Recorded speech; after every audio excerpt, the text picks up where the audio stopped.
So some months back, I was visiting this East African city. And so we were stuck in traffic, and this vendor suddenly approaches my window with a half-opened alphabet sheet. I took a quick look at the alphabet sheet, and I thought of my daughter, how it would be nice to spread it on the floor and just play all over it with her while getting her to learn the alphabets. So the traffic moved a bit, and I quickly grabbed the copy, and we moved on. When I had time to fully open the alphabet sheet and take a more detailed look at it, I knew I was not going to use that to teach my daughter. I regretted my purchase. Why so? Looking at the alphabet sheet reminded me of the fact that not much has changed in the education curricula in Africa. Some decades back, I was taught out of a similar alphabet sheet. And because of that, I struggled for years. I struggled to reconcile my reality with the formal education I received in school, in the schools I attended. I had identity crisis. I looked down on my reality. I looked at my ancestry. I looked at my lineage with disrespect. I had very little patience for what my life had to offer around me. Why? A is for apple. A is for apple. A is for apple, is for that child in that part of the world where apples grow wild. Who has an apple in her lunch bag? Who goes to the grocery store with her mom and sees red, green, yellow, apples of all shapes and colors and sizes?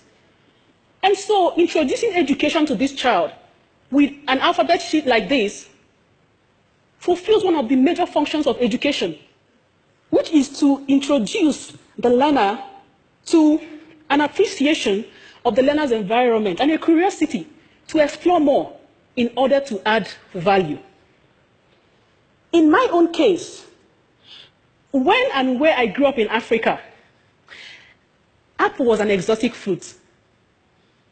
2-3 times a year, I could get some yellowish apples with brown dots, signifying thousands of miles traveled, warehouses stored in to get to me. I grew up in the city to very financially, comfortable parents, so it was my dignified reality. Exactly the same way cassava fufu or ugali would not regularly feature in an American, Chinese, or Indian diet. Apples didn't count as part of my reality. So what this did to me, introducing education to me with A is for apple, made education an abstraction. It made it something out of my reach, a foreign concept, a phenomenon for which I would have to constantly and perpetually seek the validation of those it belonged to for me to make progress within it and with it. That was tough for a child. It would be tough for anyone. As I grew up and I advanced academically, my reality was further separated from my education. In history, I was taught that the Scottish explorer, Mungo Park, discovered the Niger River. And so it bothered me. My great-great-grandparents grew up quite close to the edge of the Niger River. And,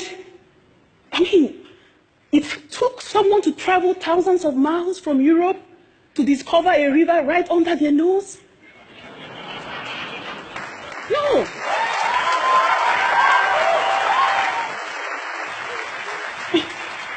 What did they do with their time? Playing board games, roasting fresh yams, fighting tribal wars. I just knew my education was preparing me to go somewhere else and practice and give to another environment that it belonged to. It was not for my environment where I grew up. And this continued, this philosophy undergirded my studies all through the time I studied in Africa. It took a lot of experiences and some studies for me to begin to have a change of mindset. And I will share a couple of the remarkable ones with us. I was in the United States in Washington, D.C., studying towards my doctorate. And I got this consultancy position with the World Bank Africa region. And so I remember one day, my boss we were having a conversation about, on some projects, and he mentioned a particular World Bank project, a large-scale irrigation project that cost millions of dollars in Niger Republic that was faltering sustainably. He said this project wasn't so sustainable, and he bothered those that instituted the whole package. But then he mentioned a particular project, a particular traditional irrigation method that was hugely successful in the same Niger Republic where the World Bank project was failing. And that got me thinking. And so I did further research, and I found out about TASA. TASA is a traditional irrigation method where 20 to 30 centimeter wide and 20 to 30 centimeter deep holes are dug across a field to be cultivated. And then a small dam is constructed around the field. And then crops are planted across the surface area. What happens is that when rain falls, the holes are able to store the water and appropriate it to the extent that the plant needs the water. The plant can only assimilate as much water as needed until harvest time. Niger is 75% scorched desert. So this is something that is a life or death situation, and it's been used for centuries. In an experiment that was conducted, a plot of land, two similar plots of land were used in the experiment, and one plot of land did not have the TASA technique on it, similar plots. The other one had TASA technique constructed on it. Then similar grains of millet also were planted on both plots. During harvest time, the plot of land without TASA technique yielded 11 kilograms of millet per hectare. The plot of land with TASA technique yielded 553 kilograms of millet per hectare. I looked at the research, and I looked at myself. I said, I studied agriculture for 12 years, from primary to senior 6, as we say in East Africa, SS3 in West Africa, or 12th grade. No one ever taught me of any form of traditional African knowledge of cultivation, of harvesting, of anything that will work in modern times and actually succeed where something imported from the West would struggle, to succeed. That was when I knew the challenge of Africa's curricula. And thus began my quest to dedicate my life work to studying, conducting research on Africa's own knowledge system, and being able to advocate for its mainstreaming in education, in research, policy, across sectors and industries.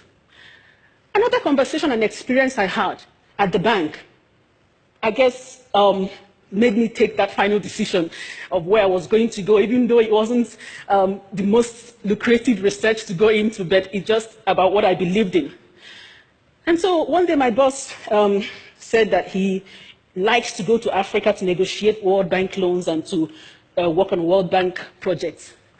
And I, intrigued, I asked him why. He said, oh, when I go to Africa, it's so easy. I write up my loan documents and my project proposal in Washington, D.C. I go to Africa, and it just gets signed. I get the best deal, and I'm back to base. My bosses are happy with me. But then he said, I hate going to Asia, or he mentioned a particular country in Asia and some of these countries. They keep me for days trying to get the best deal for their countries. They get the best deal. They tell me, oh, that clause will not work for us in our environment, it's not our reality. It's so Western. And they tell me, oh, we have enough experts to take care of this. You don't have enough expertise. We know. And they just keep going through all this. And by the time they finish, yes, they get the best deal, but I'm so exhausted and I don't get the best deal for the bank. And we're in business. Really? I thought in my head. Okay, I was privileged to sit in on a loan negotiating session in an African country. So I would do this consultancy position during summer, since I was a doctorate student. And then I traveled with the team, with the World Bank team, as more like someone to help out with organizational matters. But I sat in during the negotiating session. I had mostly Euro-Americans, with me from Washington, D.C. And I looked across the table at my African brothers and sisters. I could see intimidation on their faces. They didn't believe they had anything to offer the great-great-grandchildren of Mungo Park. The owners of Apple in A is for Apple. They just sat and watched and, oh, just give us, let us sign. You own the knowledge, you know it all. Just, where do we sign? Show us, let us sign. They couldn't even, they had no voice. They didn't believe in themselves. Excuse me. And so, I have been doing this for a decade. I have been conducting research on Africa's knowledge system, original, authentic, traditional knowledge. In the few cases where this has been implemented in Africa, there has been remarkable successes recorded. I think of Gacaca. Gacaca is Rwanda's traditional judicial system that was used after the genocide. In 1994, when the genocide ended, Rwanda's national court system was in shambles. No judges, no lawyers to try hundreds of thousands of genocide cases. So the government of Rwanda came up with this idea to resuscitate a traditional judicial system known as Gacaca.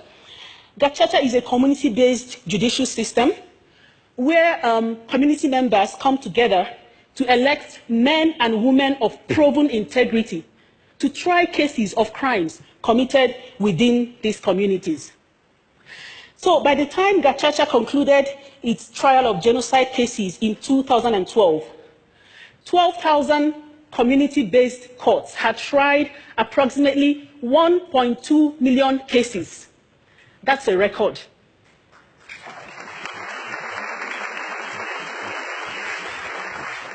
Most importantly is that Gacaca emphasized Rwanda's traditional philosophy of reconciliation and reintegration as against the whole punitive and banishment idea that undergirds present-day Western styled, and not to be, not to compare, but just to say that it really emphasized Rwanda's traditional method of philosophy.